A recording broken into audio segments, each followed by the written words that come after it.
Hello and welcome to lesson 33 of the Learning Guitar series. In this particular lesson, we're going to finish with the Mixolydian mode by discussing the last remaining shape, which is the shape of G7. So, in other words, we're taking the shape of G as we studied it already when we did the Ionian. So basically a normal G major chord. And this time we're going to add the flat 7 to it. There is one ear and there is one ear. Okay? And of course, the guitar is a transposing instrument, so once again, like we did in the past, we're going to transpose this shape in all other keys. So if this is G7, obviously this is A flat 7, and this is A7, B flat 7, B7, C7. That's what we discuss in terms of shape. Of course, like this particular chord shape, as in, the way the fingers are placed, not very comfortable. So I'm using it more like to give you a reference of what's going on. When we look at the chords for this particular shape, we're going to look at something that starts from this. A simplified version of basically this. Oops. See, like I cannot possibly finger it. But it's basically this part here. And we're going to use that as a starting point for chords. Of course, the bass note, if this is G major and this is your bass note, this is one of your root notes, but anyway, this is a G note. So that also can be used as a reference because this is A flat, and of course this is A, this is B, B flat, sorry, this is B, C, C sharp, etc. So the moment we look at, say, let's take, since we want to do it in G, let's do it up here. Like in the PDF, most of the PDF is written in G. If it's G7, as we know from lesson 16, G7, C major are basically the same key. G7 is basically chord number 5 for C major, which is chord number 1. In fact, when we studied the shape of C, so like if this is C major, we remember the scale was this. In this case, it's literally C major, because this note is C. Could have done it here. This is F major, but the shape stays the same. So like if I think in terms of fingers, first finger, second finger, fourth finger, first finger, third finger, fourth finger, first, third, fourth, first, third, 1, 2, 4, 1, 2, 4. In this case, we're doing it in G, in C major first. And because C major, G7, as we said, is basically the key of C, the scale when it comes to G7, in this case this chord, the scale itself is still the same.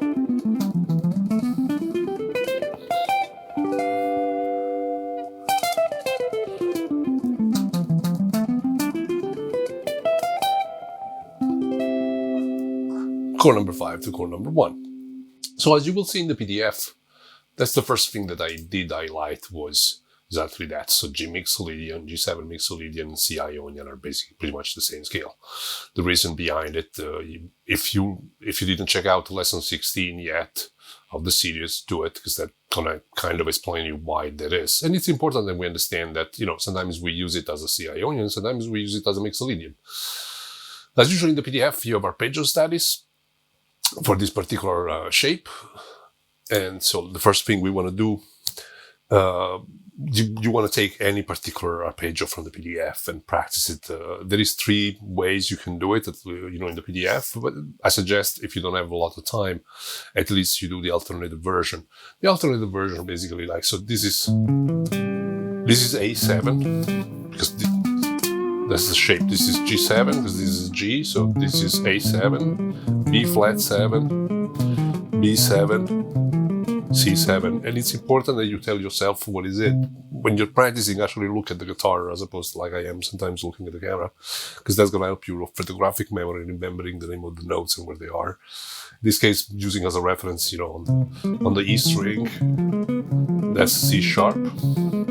And in this case, this is basically, I'm doing it in one direction. I'm just, right? And you can do it backwards at least. So you're starting from the flat 7. Don't worry if you visually don't understand everything I'm doing, because there's everything very well detailed in the PDF anyway. But the alternative version, which you will find here, so it's basically in page 2. It starts in A and goes chromatically all the way up and then all the way down. The way you do it is simply like you ascend in a key, and then you descend in the following key. So it starts from A, in this case. You could start from A flat, A, B flat, B, C, C sharp, D, E flat, E, F, F sharp, G. And it's a good exercise, even for your picking. Of course, there is other arpeggios in the PDF. So, for example, this is a flat 7 with a 9, so it's a dominant 9. In this case, it's A, 9, and again, you can do it. So this is C sharp, because that's C sharp. D. This is E flat. E. F. Or we know, again from lesson 16, that the extensions for Mixolydian, so the vertical structure of it, it will be 1, 3, 5, flat 7, and that's dominant 7 already, then 9, 11, and 13. And if I look at my modal arpeggio, and I call it that because it contains all of the extension of a dominant of a chord number 5. So 1, 3, 5, flat 7, 9, 11, and 13. And if you think about it, these are the same notes of the scale. The scale, we spell it 1, 2, 3, 4, 5, 6, flat 7, 8. But then the 2 and the 9 are the same. The 4 and 11 are the same.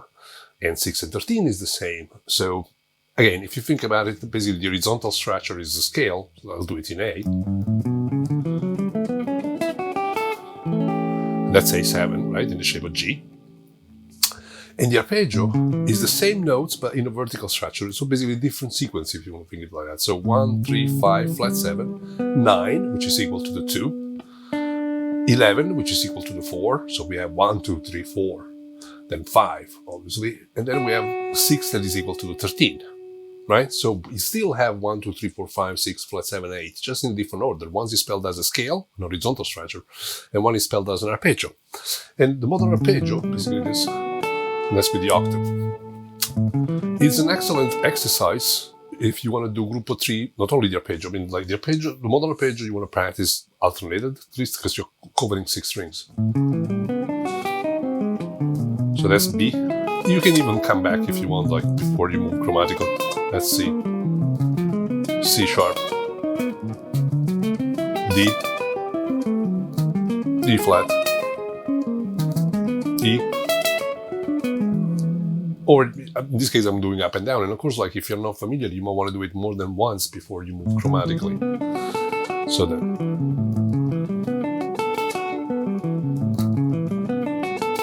Until you're familiar with the shape. And of course, you want to do it to a metronome, right?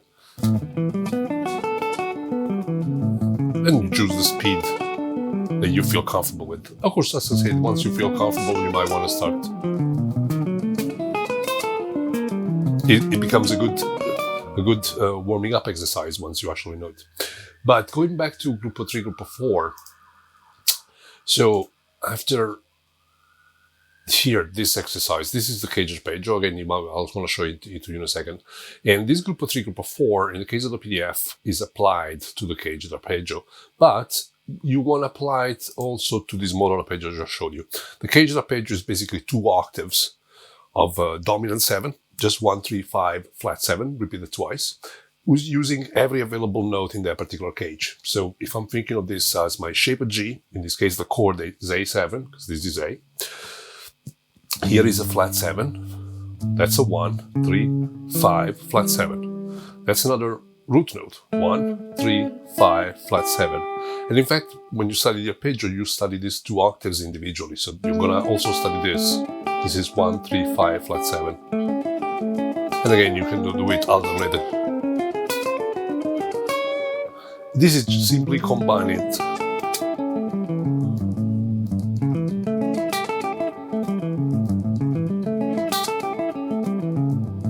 And basically, this is 2 octaves of a dominant 7 arpeggio. So, like, this is the chord, A7. I'll play it this way. And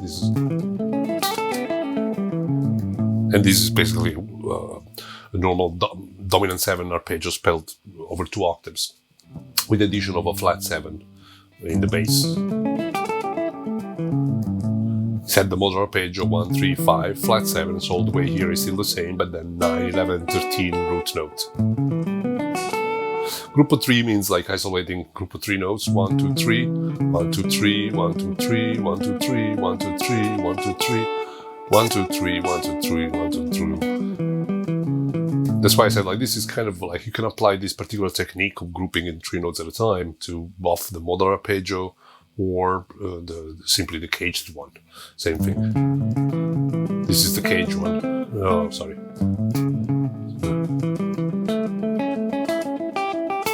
So 1, 2, 3, 1, 2, 3, 1, 2, 3, 1, 2, 3, 1, 2, 3, 1, 2, 3, 1, 2, 3, 1, 2, 3. Right? If you apply it to the model, it sounds like this.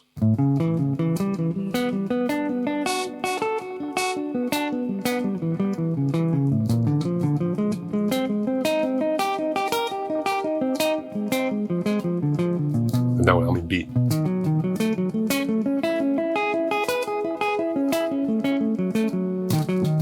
It's a beautiful sounding arpeggio when played it that way. Applied it to the cage system, so to the cage arpeggio. 1, 2, 3, 1, 2, 3.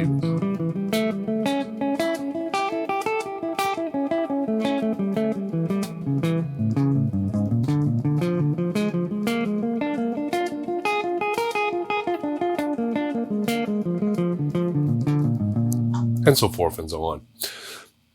Group of 4, which is the following exercise on the PDF, is the same thing. This time we're going to use a group of 4 notes at a time.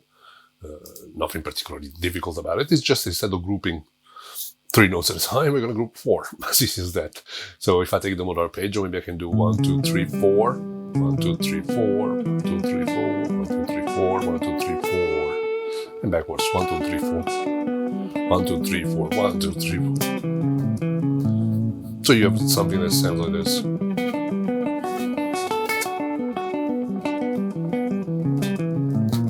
Now, this is B flat, right?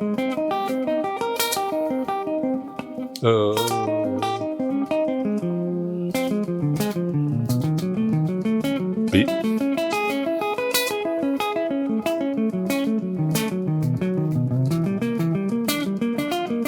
And that's C, right?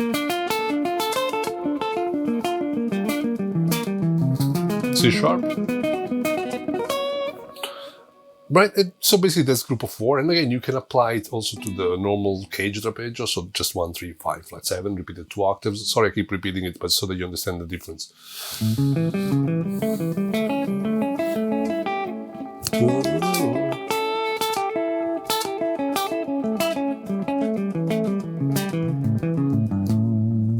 So B flat, 1, 2, 3, 4, 1, 2, 3, 4, 1, 2, 3, 4, 1, 2, 3, 4. 1, 2, 3, 4.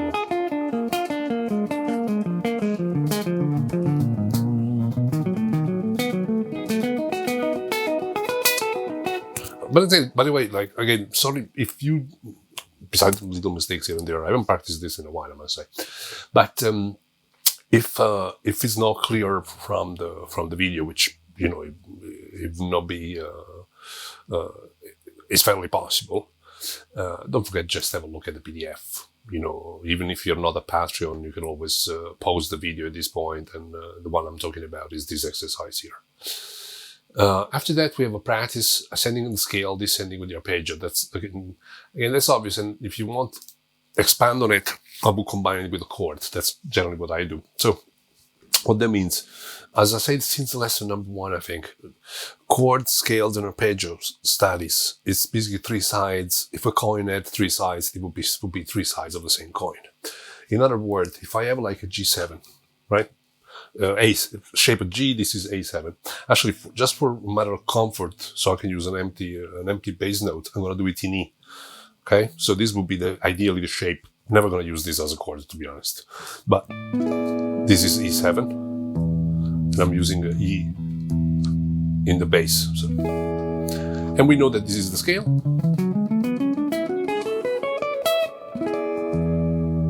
And this is the arpeggio. One of them, okay? This is the caged version. So what I would do is, so the exercise itself in the PDF, basically you ascend You ascend with the scale, you descend with the arpeggio. So you learn how to use both. And again, if you do it with a metronome, you'll decide what speed is ideal for you. Okay? And the same thing backwards, so you ascend with the arpeggio, come back with the scale.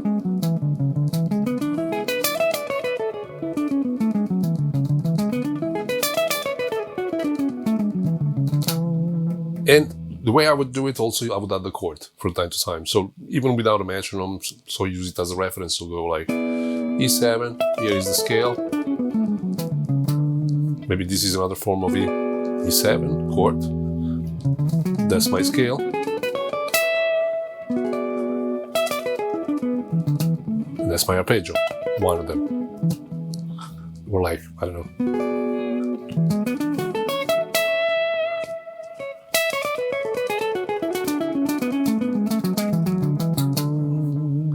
Again, chord, maybe interval.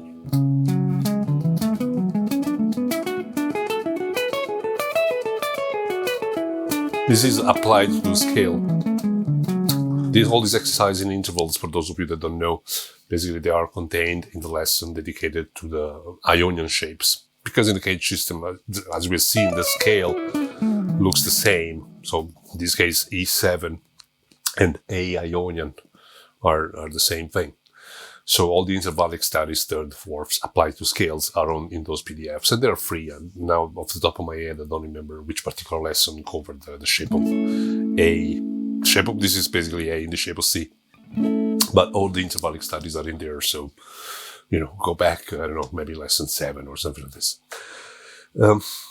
So, yeah, I would do, just to go back, I would definitely do it in a way that you are looking at the chord, you're looking at the scale that goes with it, you're looking at an arpeggio that can go with it. As I said, arpeggios, there are many different ones. You can use the model one, you can use the caged one. It gets your ear going. It helps your ear training, let's put it that way, to actually hear the chord, see the chord, literally. And we're going to see a few shapes in a second.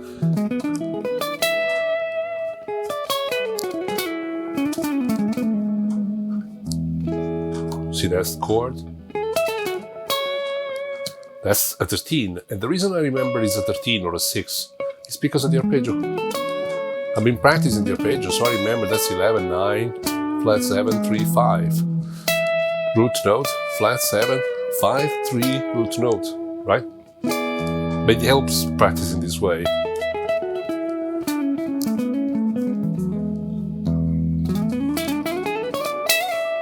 And as you can see, I'm not yet moving across the other shapes. I'm just trying to stay in this shape because, this is what the lesson is about, right? We can always connect shape. Next lesson is going to be kind of a recap of within the first 33 lessons in terms of chord number 1, chord number 2, and chord number 5. So at some point, we're going to connect the shapes.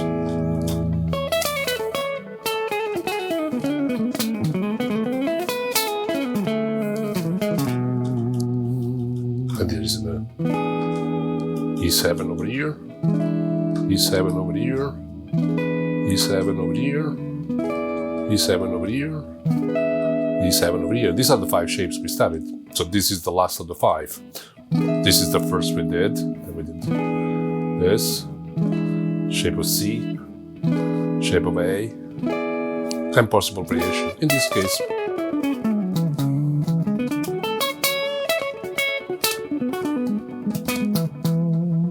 the following exercise on the PDF is exactly going from chord number 1 to chord number 5. So chord number 5, in this case, is G7 to C major. You can study all the 5 to 1 possible by looking at lesson 16. So in this case, we're looking at G7. So shape of G7 up here. To C, so to this chord. If it wasn't open strings, literally would sound like this.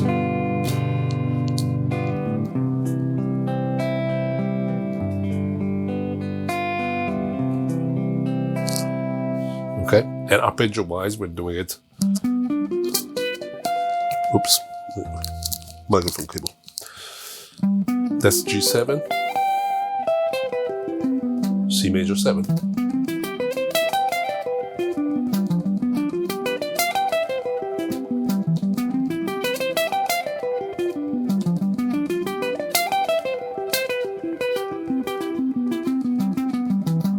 As you can see, you can, but just in the exercise itself, you basically have the arpeggio G7, and you can do it up and down, as in that's, and then play C major. Okay, or backwards, because you don't want to always start the arpeggio from the top, like from the top E, I don't know, whatever you want to call it, first string, or I say this because somebody I think criticized me because I called this string number 2 as opposed to, I don't know, I guess string number 5. But to me, because I see them from above, this is 1, 2, 3, 4, 5, 6. I don't know, this is probably the convention is backwards, but I don't really care. So you might want to start from the I G note, because especially if you're playing solo, most of the time you're working on the top strings here, and you're kind of working backwards, and not to get used to the fact that every time you think, say, this kind of arpeggio, you have to see this before you start an arpeggio, because that's a lot of passages for your brain. Let's see, G, C, G, C, or you can just alternate them. So G, C, G, C. And of course you can always extend and apply, say, group of 3, group of 4. So you could do, that's G, C, G,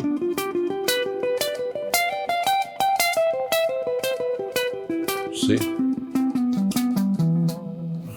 Okay? The last exercise in the PDF, since we have studied chord number 1, chord number 2, and chord number 5, so basically Ionian, Dorian, and Mixolydian, now we're looking at the differences in between the three. First as an arpeggio, and then in terms of scales, because that, again, that's gonna train your ears. So if I think of it, and let's think of everything in G. So this is G Ionian major, so big like G chord. This guy. I'm just doing it an octave higher. Then we did G minor. So basically G major, G minor, G7. Okay? Chord number 1, G major. In this case, G major 7. G minor 7, G7. So as an arpeggio, we learned that for the shape of G, this is like major 7. Then we did minor 7. You can hear the difference, right? And this week we're doing dominant 7. And when you practice as a sequence, you hear the difference in between major, minor, and dominant 7. Again, it's a good thing for your brain and for your ear training. So the exercise basically goes like major, minor, dominant 7, minor, major, back to major. By the way, the major 7, just adding some stuff. I personally actually tend not to do it this way because I find this 4 fingers across kind of uncomfortable. I tend to do this. I play the major 7 here. And the reason I say it is because, of course, like, there is some standards way of doing things, but you can always try and find if something feels uncomfortable. One of the beauties of the guitar, sorry for the little detour, is that we can play the same note in several places. Unlike say a piano, like a particular pitch, say this pitch is going to be only in one single key. That's where you're going to have it. On the guitar, say this pitch, I can have it here, I can have it here, I can have it here, and it's the same note, right? So, if I play this arpeggio, I actually find this particular finger pattern a bit more comfortable. So I tend to do the same exercise like this. That's major, minor,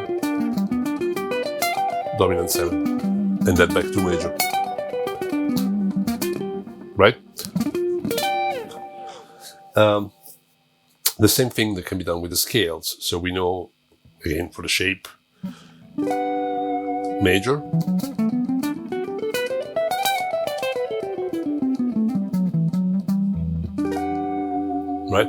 minor.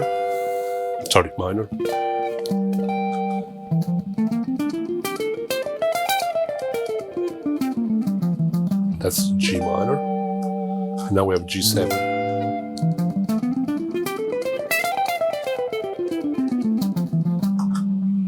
So you have a sequence, major,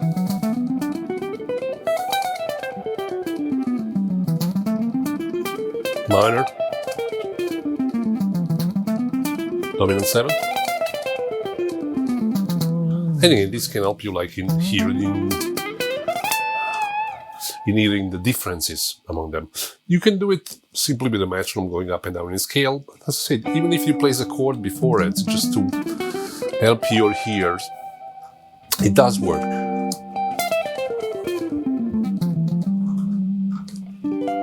You can start anywhere you want.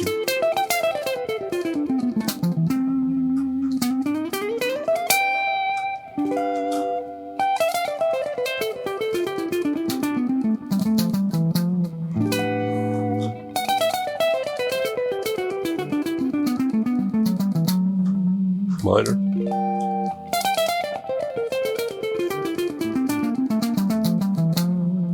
Same thing, and again, you can do the same with the arpeggios. And when it comes to the PDF, that's pretty much it for this particular lesson in terms of arpeggios and scales. And of course, there is a few chords, we are throwing it in there. And so I'm going to show them to you in a second on the guitar. This is in case you want to pause the video, just, I don't know. As you, some of you might know, some of you don't, I have a Patron page where you can download these PDFs, and you can also download backing tracks. You know, there is a whole tiers. I don't want to take too much of your time on this, but if you feel like supporting this project, which is very much appreciated, I think it's only $3 a month. In terms of being able to download all the various PDFs, and then there is another tier where you also have access to extra material and backing tracks, and that's like $9 a month. And I think they're worth it. And as I say, like, you know, if you feel like it's worth it, maybe you should support it. And it's very much appreciated if you do. And of course, like, if you want some private lessons, there is also a tier for that.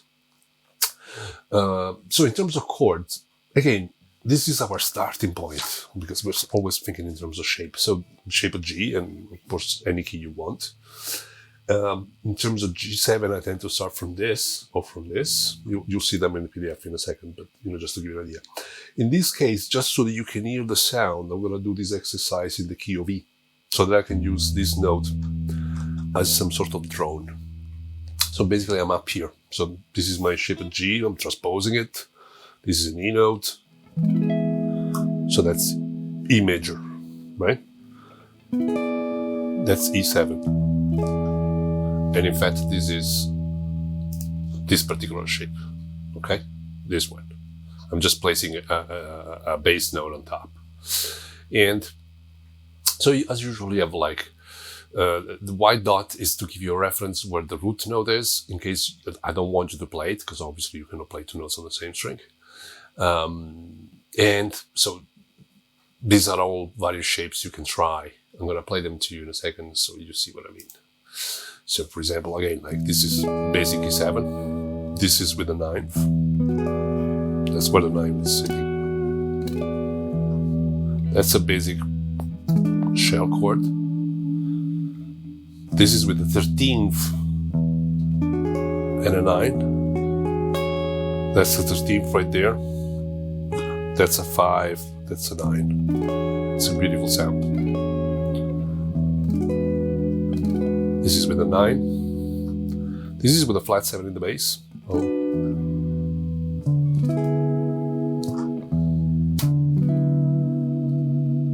Again with a flat 7 in the bass with 3, 6, and 9. Doing this because that's an E, don't forget that, in this case. Because that's just a mini chord. Again, you want 1, flat 3, 1, 3, and flat 7. That's enough to spell a dominant 7 chord. With the 11th.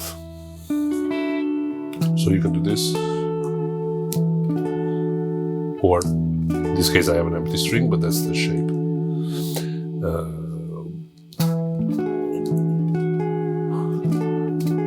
That's kind of very common, or like the same way that this is very common.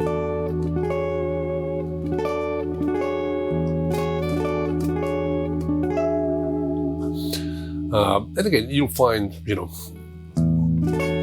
this is like interesting because this is basically flat 7, 9, 11, and 13, so-called upper stretcher. I can do this because I'm using an empty strings. Fingering it like with a bass, this is kind of like just painful. But in case of an empty string, that helps.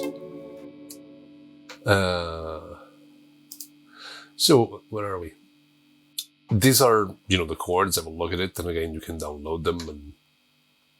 And if you cannot, again, if you don't want to be a patron in this case, if you cannot afford it, or, I'm still happy. As I said, sometimes I post the videos so you can literally maybe take a screenshot, and, that helps. I count on your honesty, as they say. But I'm glad that I can share this knowledge with you, and especially these difficult times. That's the reason I started this thing with COVID and everything. So, if it can take your mind off a little bit to study the guitar, that's nice. And, this is just vocabulary. I'm not trying to tell you what style you should play, or jazz, rock, fusion, funk, R&B, whatever, this is just basically vocabulary. Before going, again, thank you for following. I know these are long videos, but I hope you understood something, you learned something. I learn in the process when I do them. So, guitar is something that we never stop learning. And it's been a pleasure. Don't forget, if you, again, support this project by passively, simply by subscribing to the YouTube channel, or, whatever social media I have, and showing your appreciation, and or in a more active way by becoming a patron. It's been a pleasure, and until next time.